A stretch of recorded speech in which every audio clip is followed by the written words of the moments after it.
At Thanksgiving, my sister discovered I had $12 million and my family demanded I give it to her, claiming she deserved it more. Hello everyone, before we begin today's video, I need your help. We've noticed that the channel is losing traction, and subscribing is one of the best ways you can help us.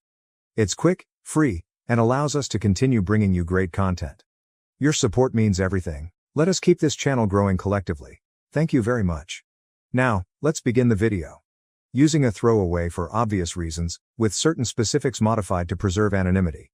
So I'm Sarah, 38, female, and I need to get this off my chest. Do you know those family dynamics in which one child can do no wrong while the other appears to be invisible? Yes, welcome to my life. Everything was very typical until I was 8. I was an only kid, and while my parents were not particularly warm and fuzzy, they were present, I suppose. Mom would help me with my homework, and Dad would occasionally take me fishing on Lake St. Clair. We weren't the Brady Bunch, but we were fine. Then came the night that would change everything. I recall my Aunt Kelly showing up at 2 a.m. and telling me to pack a suitcase because Mom was in the hospital. My sister, Rachel, was on her way, but something was wrong. She wasn't meant to arrive for another 2 months. The following few weeks were a flurry of hospital visits and hush chats. Rachel was really little. She looked like one of my baby dolls, but with all these tubes and cables, I wasn't allowed to touch her or get too close. That was the first time I felt it, an invisible wall forming between me and the rest of my family. When they eventually brought Rachel home, our house turned into a sterilized bubble. Mom had an obsession with germs.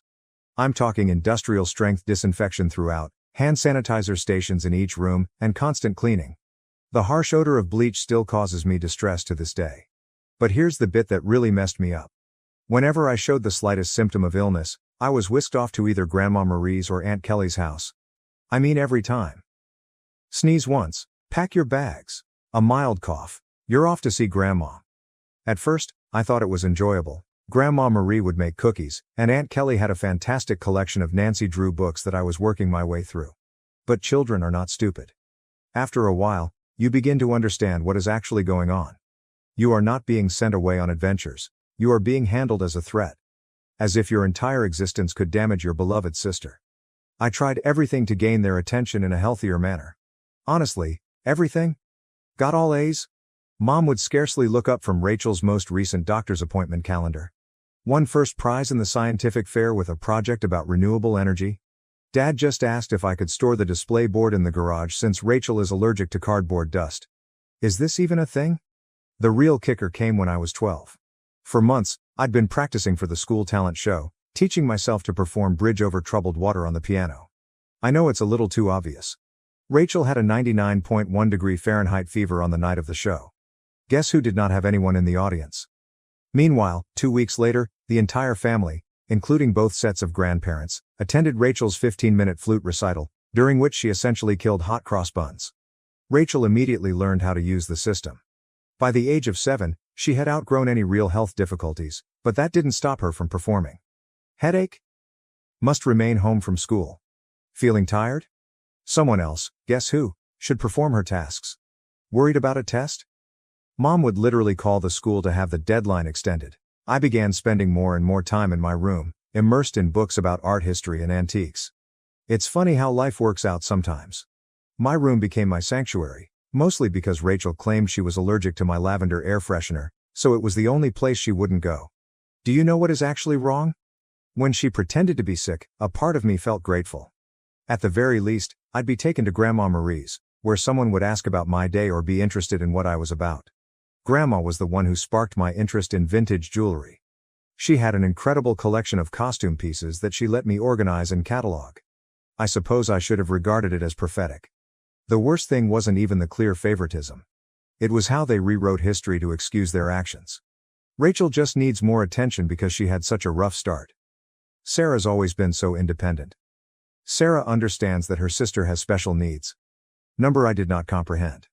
I was a child who didn't understand why having a good immune system made me less deserving of love. Looking back, I can see how these years shaped me. The persistent message that I was somehow unsafe or inconvenient to be around doesn't just go away. But hey, at least it taught me to be self-sufficient. When no one checks your homework or cares about your triumphs, you quickly learn to be your own cheerleader. High school, the majority of people either loved or loathed it. Me, I regarded it as a ticket out. While Rachel was establishing her drama empire in middle school, I was laying the groundwork for my own escape. And let me tell you, nothing inspires you to accomplish more than knowing that no one will do it for you. Remember how I said I spent hours sorting Grandma Marie's jewelry collection? That taught me a valuable lesson: the need for systematic organization and attention to detail. In high school, I approached everything with the same perspective. My desk at home resembled something out of an organization magazine: color-coded notes, meticulously organized study plans, and everything had its place. Rachel teased me about it, calling me Rain Man. Very great, sis. But here's the thing about being invisible: no one is monitoring your failures or successes. So do whatever the heck you want. I joined every club that would not interfere with my part-time employment at Carson's Diner. Thank you to Carol, the owner, for remembering my birthday when my own parents had forgotten. Debate team? Check. Who is the National Honor Society president? Check. Who is the editor-in-chief of the school newspaper? Check. The debate team was when I truly found my voice. There's something quite rewarding about shattering someone's argument while maintaining complete composure. It also taught me how to negotiate, which I didn't realize at the time but would be useful later.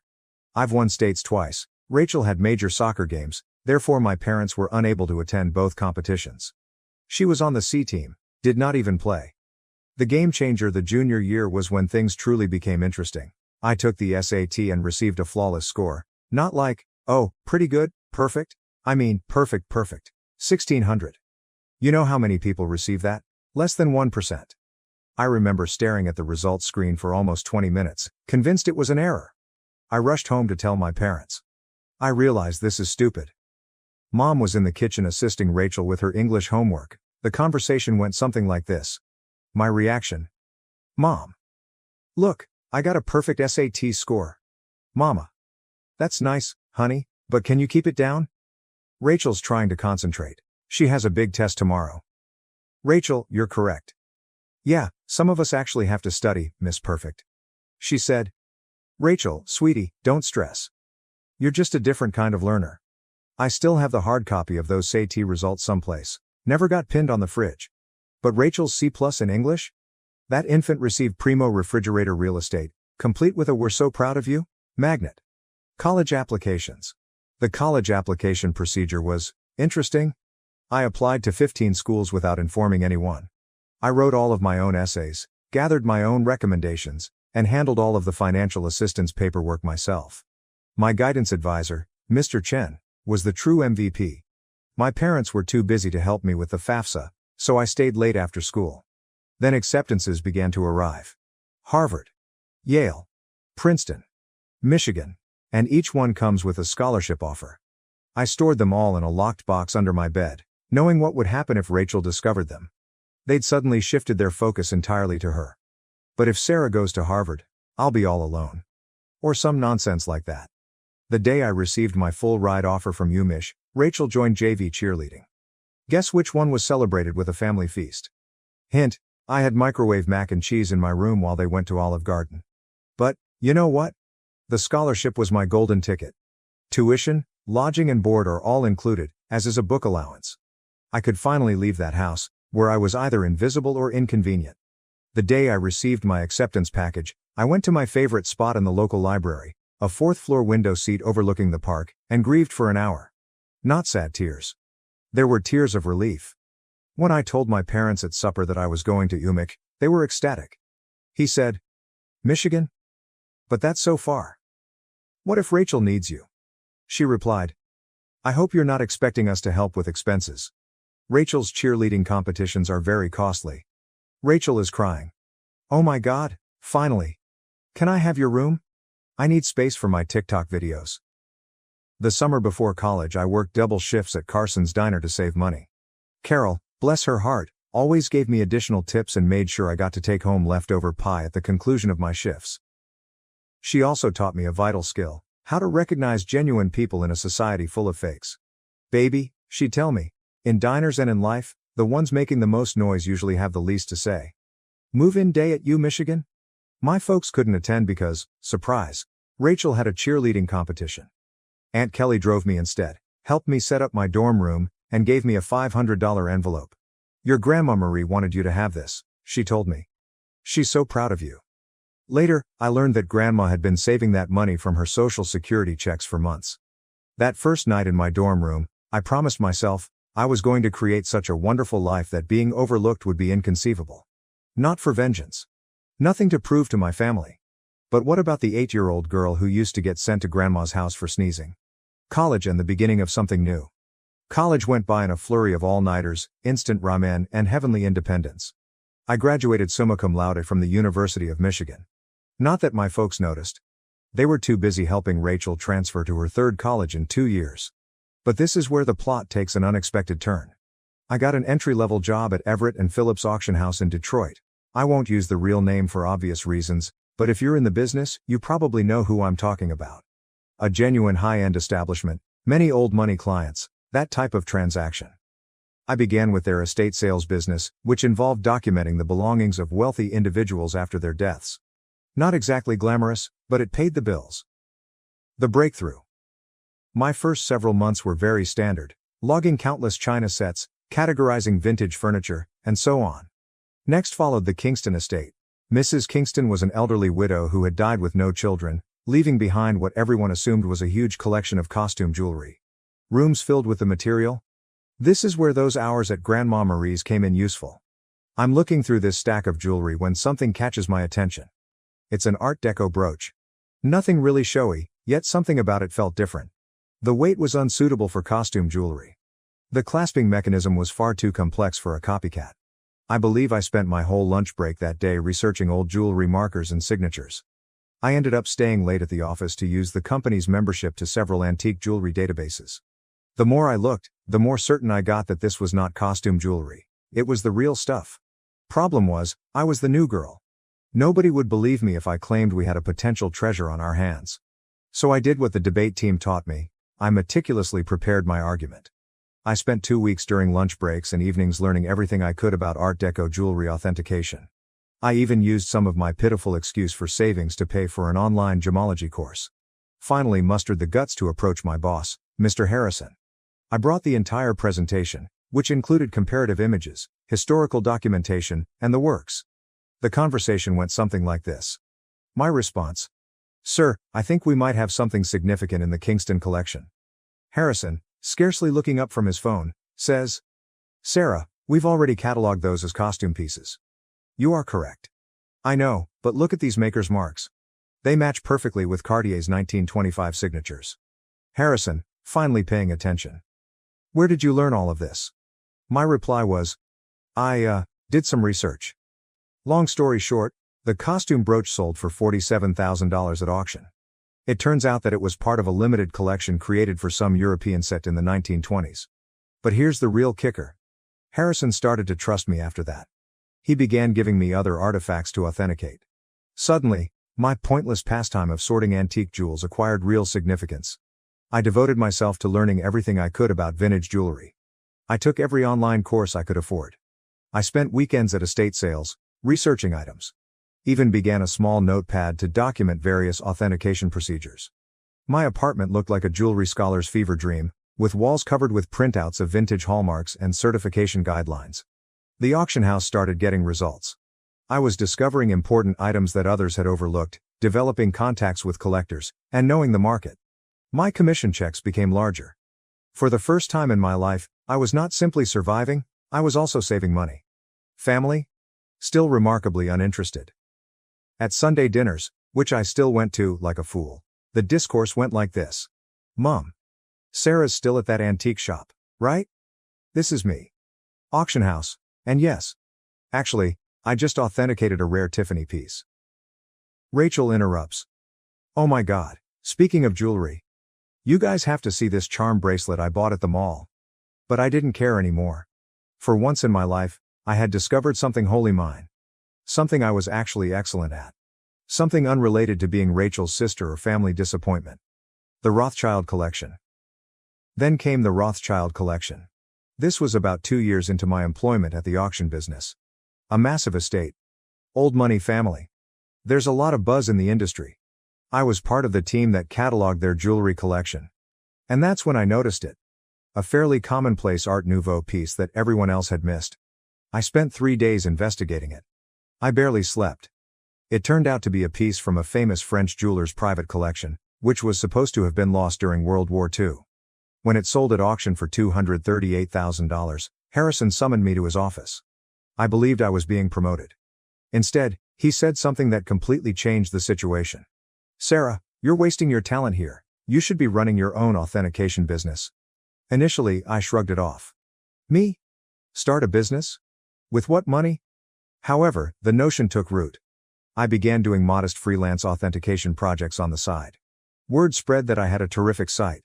Private collectors began contacting us directly. One night, I was sitting in my modest apartment, surrounded by jewelry manuals and authentication tools that I had gradually accumulated, when I had an epiphany. This is something I could actually do. I could create anything on my own. So I did what any reasonable person would do. I took out a large debt against my car. I emptied my savings account. I rented a small office space in a less desirable area of town. People believed I was insane. Perhaps I was. I transformed a storage room above a Chinese restaurant that was about the size of a college dorm room. The rent was low because it always smelled like Kung Pao chicken, and the Wi-Fi only functioned if you sat in the corner by the window. But it was mine. The struggle. The first few months were interesting, and by interesting, I mean scary. I'd awaken at 4 a.m. with cold sweats, calculating how many months till my savings ran out. Loan payments felt like a rope around my neck. My office furnishings comprised of, I purchased a card table from Goodwill. A chair I literally found on the curb. Don't worry, it was thoroughly cleaned. However, in the world of high-end jewelry, reputation and contacts are everything. And my experience at the auction house provided me with both. I started small by doing authentication work for local antique dealers. My fees were lower than the larger organizations, but my attention to detail was becoming known. Word spread. 6 months later, a watershed moment occurred. A dealer I had dealt with at the auction house inquired about a collection of Victorian-era brooches. The owner requested confirmation before selling. It turned out to be a massive collection, with pieces from 3 generations of families. I worked on it for 2 weeks straight, rarely sleeping and documenting everything. I discovered 2 extremely rare pieces that had been misinterpreted as later replicas. The owner was so delighted with my detailed analysis that she not only paid my fee, but also offered me a 10% commission when the piece sold. Was that a commission? $86,000. More money than I had earned in the preceding 2 years combined. Suddenly, my phone rang. A lot. Private collectors have heard about my knack for finding missed pieces. Estate lawyers seeking advice on inherited jewelry. Even my previous auction house began sending me authentication work. I'm quite sure Harrison was secretly helping spread the news. Thanks, boss. Scaling up. By year 2, I'd hired my first employee, Jenny, a fresh gemology graduate who reminded me much too much of myself at that age. She was extremely intelligent, yet she was neglected since she was quiet. She is now my head of authentication and is well worth her weight in gold. The firm expanded quicker than I could have predicted. Moved to a proper office downtown. Goodbye, Kung Pao chicken odor. Created a team of specialists. I've earned a reputation for finding misplaced items. You wouldn't believe how many important historical jewelry items get misinterpreted as costume jewelry in people's attics. Keeping it secret from my family. However, success came with its own set of obstacles. The bigger we became, the harder it became to keep it a secret from my family. They still thought I worked in an antique shop. Rachel would make these sarcastic remarks during family dinners. Rachel asks, "Sarah, I have some old jewelry I was going to donate to Goodwill. Maybe your little shop would want it?" Me, having just authenticated a $1.2 million Fabergé item that morning. "Sure, I'll look into it." Mom continues to introduce me to everyone as my other daughter. She works with old jewelry or something. Meanwhile, I was quoted in Forbes, luckily under my company name, and we had recently built our 3rd office.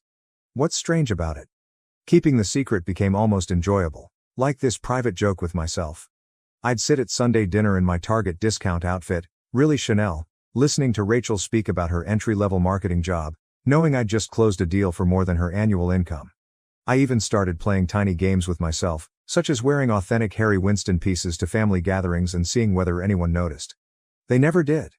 Rachel once spent 20 minutes showing off her expensive $200 Michael Kors watch. I was wearing a vintage Patek Philippe that cost more than her automobile.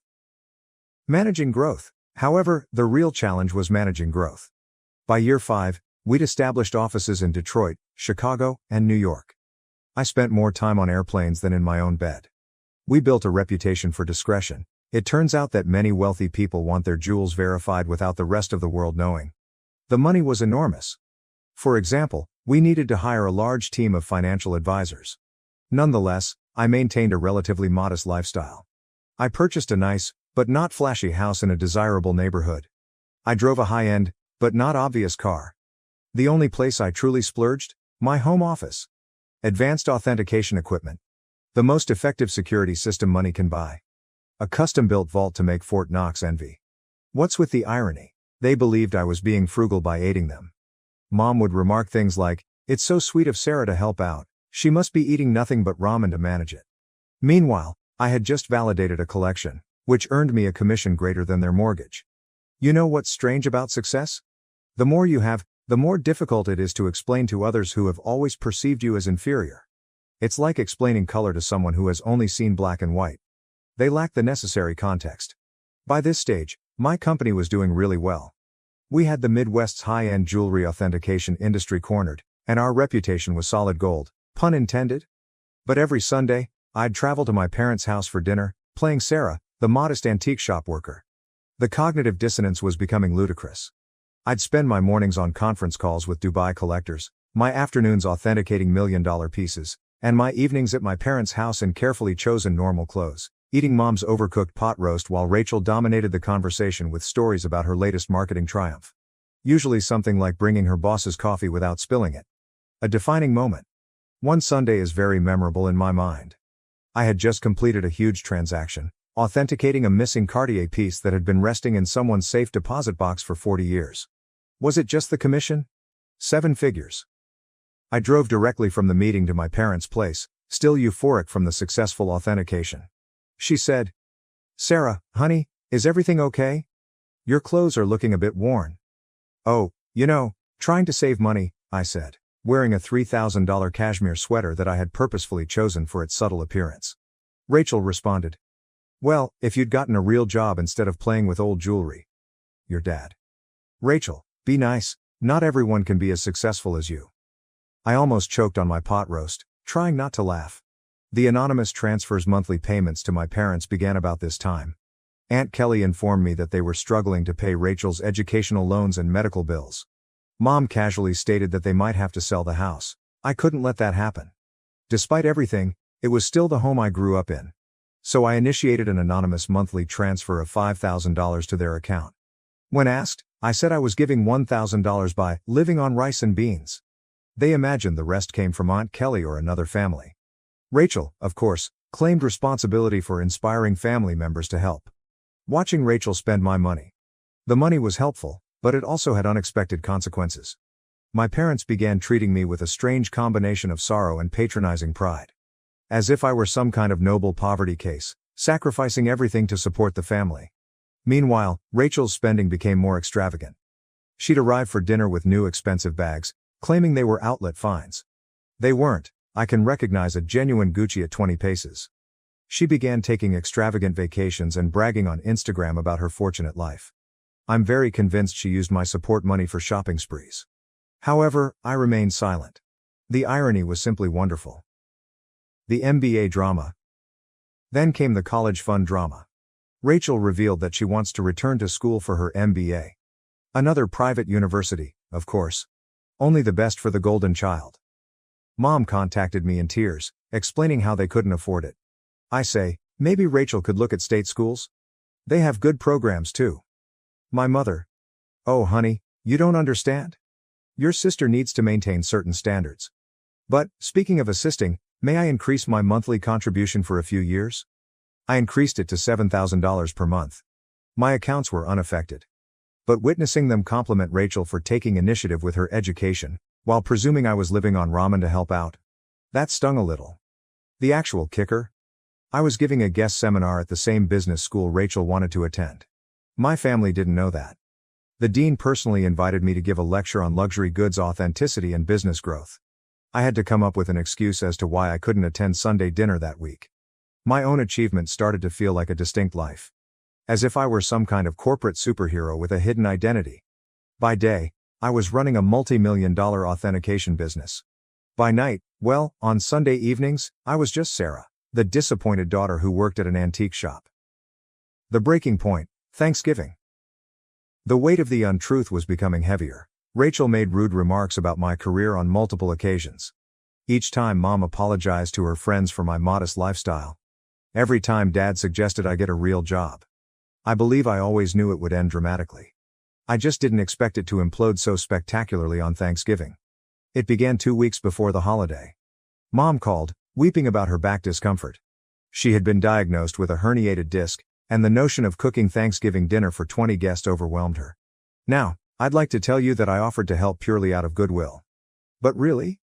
I became tired of pretending her dried turkey was appetizing. My response: why don't I handle the food this year? I can have it catered. She replied, oh honey, we can't afford a caterer. My response: don't worry about the cost. I've been saving up. Mom, concerned. You're not taking out a loan, are you? I coordinated everything with a high-end catering firm that I use for business gatherings. They do incredible work, the kind of food that makes you wonder why you ever bothered to prepare yourself. It cost more than my folks thought I earned in 2 months, but whatever. Thanksgiving morning dawned, and I was feeling quite good. I had my laptop with me because I needed to monitor a major online auction in Hong Kong. This magnificent Art Nouveau necklace was for sale, and I had a customer who was interested in authentication if they won the bid. The lunch arrived on schedule, and everything was properly prepared. Rachel, of course, had to respond. Rachel inquired. Store-bought stuffing? Really, Sarah, Mom's is so much better. This is from the girl who once set off the smoke alarm while making toast. Mom was apologizing to everyone for not cooking herself, but you could tell they were enjoying the meal. Rachel shut up after tasting the maple-glazed Brussels sprouts, which, by the way, cost more per plate than her weekly grocery budget. I stepped away from supper and dessert to check my laptop. The auction was getting intriguing, and I needed to be prepared in case my client won. I set up in my old bedroom, which Mom had kept the same since high school. In the meantime, Rachel's room had undergone 3 renovations. That's when everything went wrong. I had left my authentication program running, with many tabs open that displayed various accounts and current agreements. Rachel came in without knocking, some things never change, to borrow my phone charger. She saw my laptop screen and realized this was her chance to finally expose how pathetic her older sister was. Rachel, smirking. Let's show everyone what Sarah's really been up to. Before I could stop her, she took my laptop and walked into the dining room. The big reveal: picture this: 20 people, including aunts, uncles, cousins, and my parents, filled with gourmet turkey and half drunk on pricey wine, which they mistook for Trader Joe's. Rachel's reaction. Time to see what kind of important work Sarah's doing on Thanksgiving. She flipped the laptop around triumphantly, apparently intending to disgrace me with whatever minor antique transactions she assumed I was working on. The room went completely silent. Like, you could hear the fancy clock I got Mom for Christmas ticking silently. She believed it was a reproduction. My screen displayed, current account balance, $12.4 million, pending authentication contract, $485,000. Recent transaction, $1.2 million, Hong Kong auction, company's quarterly profit report, $4.2 million. Rachel's face shifted through 5 different emotions in 3 seconds. The final one landed somewhere between astonishment and nausea. She actually swayed slightly on her feet. Rachel whispers, "This cannot be right." She said. Rachel, honey, what is it? Rachel, voice cracking. She's rich. Sarah's rich. Chaos ensues. If it was possible, the hush deepened even farther. Then Mom began giggling, like, really laughing. She said, "Don't be silly. Sarah works at that little antique shop." I rose up carefully, straightening out my basic cashmere sweater, which cost more than their monthly mortgage. Me? Yes. Actually, Mom, I own one of the largest jewelry authentication companies in the country. For years. Those antique shop comments? I authenticate pieces worth millions. That little business you never asked about? It has offices in 3 cities. Dad choked on the liquor. Aunt Kelly dropped her fork. Uncle Mike began coughing terribly. Then Mom's laughing transformed into something else. Her face turned red, then purple. She stood up so quickly that her chair tumbled over. Mom screams, "You have millions, and you let us struggle?" My response. "Struggle? I send you $7,000 every month." She replied. "While sitting on millions? Your sister has student loans." So there it was. Instead, Congratulations. Not. Wow, we're so proud. Just outraged that I hadn't given them more money. Rachel began to cry. Surprising, I know. Sobbing about how she deserved to know, and how I had betrayed the family. Dad joined in. My dad. How could you be so selfish? We're your parents. We raised you. That was when I lost it. Years of being disregarded. Years of dismissal. Years of being considered as a family disappointment. Everything poured forth. My response. Raised me? You shipped me off to grandma's every time I sneezed. You missed every achievement, every award, every milestone, because Rachel might feel left out. You never saved a penny for my college but took out loans for her private school. And now, you're mad that I built something for myself. The following 5 minutes were chaotic. Mom screamed about family obligations. Dad is yelling about ungrateful children. Rachel alternated between sobbing and demanding to know just how much money I had. Meanwhile, the fancy catering team attempted to serve dessert while seeming exceedingly uncomfortable. I grabbed my laptop, took my Hermes bag, which Mom had previously commended as a nice replica, and walked out. Behind me, I could hear Mom discussing how to spend my money, something about Rachel's MBA and a new car. As I went home in my sensible automobile, a limited edition BMW, my phone started filling up with texts. The family group chat burst. Rachel began posting on Facebook about hidden family wealth and selfish siblings. The aftermath. The days after Thanksgiving were like watching a cyclone hit in slow motion. Except that the hurricane represented my family and the debris symbolized my sanity. Let's start with SMS messaging. Within 1 hour of leaving supper, my phone had 47 missed calls. More than 200 messages. Mom followed this intriguing progression. 7:42 p.m. How dare you walk out on family? 8:15 p.m. We need to talk about this like adults. 9:03 p.m. Your sister deserves a share of your success. 10:30 p.m. I've already called a realtor about houses in better neighborhoods. 11:45 p.m. Why aren't you answering? This is your mother. Meanwhile, Rachel had become a full-fledged social media fighter. Rachel, on the other hand, had fully embraced social networking. She wrote an enormous rant on Facebook about how her millionaire sister had been hoarding wealth while watching her beloved family struggle. The comments section was insane. Distant cousins and former high school classmates, whom I hadn't spoken to in years, suddenly formed strong ideas about my moral character. But this is the bit that really grabbed me. Rachel actually posted, all those years of me trying to help Sarah's career, giving her advice about moving up from that little antique shop, and she was secretly wealthy. The betrayal hurt so much I nearly threw my phone across the room. What was the only career advice she ever gave me? I suggest I try selling jewelry on Etsy. If you're unfamiliar with the term, flying monkeys occur when toxic family members send others to guilt trip you. Aunt Susan, whom I saw maybe once every 3 years, called to inform me that family is everything. Uncle Bob, who I'm pretty sure still believes I'm 12, emailed me a lengthy lecture on the importance of sharing wealth. Even my third cousin's wife's sister, how did she acquire my number, felt compelled to express her thoughts on family obligation. But the real fun began when they arrived at my workplace. I arrived in on Monday morning to find Mom, Dad, and Rachel sitting in our reception area. They informed Jenny, my receptionist, that they had an appointment for authenticating services. Rachel clutched her Michael Kors bag as if it was genuinely worth something. The conversation went about as well as one would expect. Your mother. We've discussed it as a family. I said. A family discussion, without the family member you're discussing. Mom, ignoring me. And we think it's only fair that you set up trust funds for everyone. Rachel responds. I need at least $2 million to start my new life properly. Dad said. And your mother and I would like to retire. We're thinking a beach house in Florida. This is me. Did you miss the part where I've been sending you $7,000 monthly? Rachel responds. That's nothing compared to what you have. You owe us. You're thinking, I owe you? For what, exactly? The years of being ignored? The missed graduations? The constant comparisons? Mama. Don't be dramatic, Sarah. We gave you everything.